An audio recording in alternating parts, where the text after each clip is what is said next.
Good evening. This is CTV News for Thursday, June 25th. I'm Denise Douglas. And I'm Byron Scott. Thank you for joining us. Our top story tonight, Governor Larry Hogan says no to the red line, but yes to the purple line with conditions. We'll hear from the governor later in this newscast. That is absolutely right. Bladensburg. So we got a look inside of Prince George's police cruiser for more details about the dashboard cameras that we so often hear about. This is as the department releases an audit for the cameras. There are just over 1,000 in their police cruisers. However, the report found that about 300 aren't working properly. The reasons vary from audio to recording and playback issues, among other problems. Captain Bill Alexander says the cameras are important for training and transparency, adding that the department is working on fixing the broken ones. And those cars that we feel like have 2 to 3 years of life left, we're going to replace the camera with a new Panasonic unit, and those cars will return to service with an operational camera. The cars that we feel like don't have enough life left to justify the investment, and by the way, those cameras cost $5,500 a piece, we will not be putting new cameras in.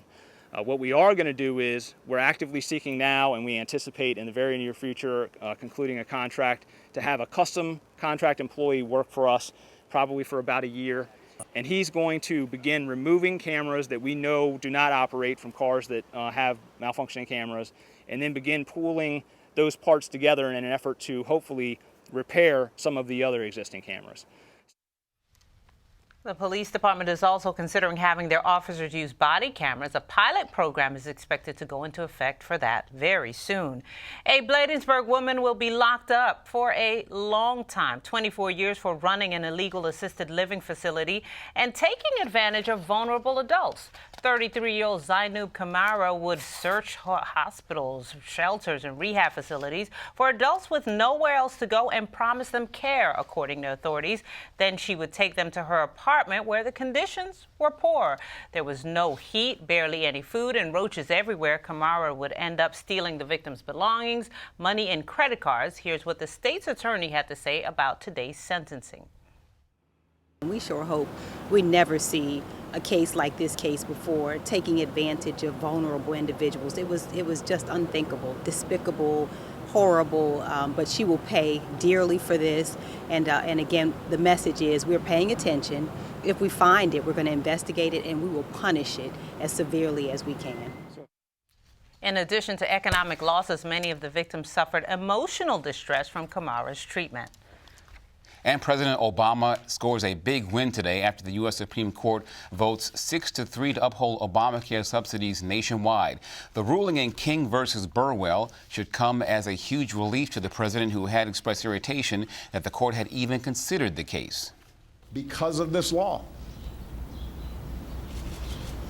Because of this law and because of today's decision, millions of Americans who I hear from every single day will continue to receive the tax credits that have given about 8 in 10 people who buy insurance on the new marketplaces the choice of a health care plan that costs less than $100 a month.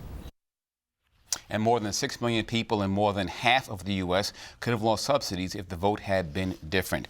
Back to our top story tonight, a big political and economic win for the D.C. suburbs, but the Baltimore region is smarting. Governor Larry Hogan says he's nixing Baltimore's red line, but will allow the purple line to move forward only with reduced state funding. Now, the governor says he's not against mass transit for the D.C. region, but the price tag is just too big, he says, for the state to pick up on its own. Under our more efficient and more cost-effective version of the Purple Line, the state's share of the project will be $168 million, a fraction of the original proposal, which it would have cost the state close to $700 million. By reducing this cost, we free up hundreds of millions of dollars for other important projects across Maryland. However, building the Purple Line will depend on several deliverables. First, the availability of the $900 million in federal funds. Second, as Prince George's and Montgomery counties have the most to gain from the Purple Line, we have asked that those counties increase their investments in this project. Meanwhile, the governor says he's received some good medical news after learning he has an advanced case of non-Hodgkin's lymphoma earlier this week. He says the bone marrow test came back negative for cancer, which means he has stage 3 and not stage 4 lymphoma. Good news for the governor. Yeah, definitely good to hear. And you're watching CTV News. I'm Byron Scott. And I'm Denise Douglas.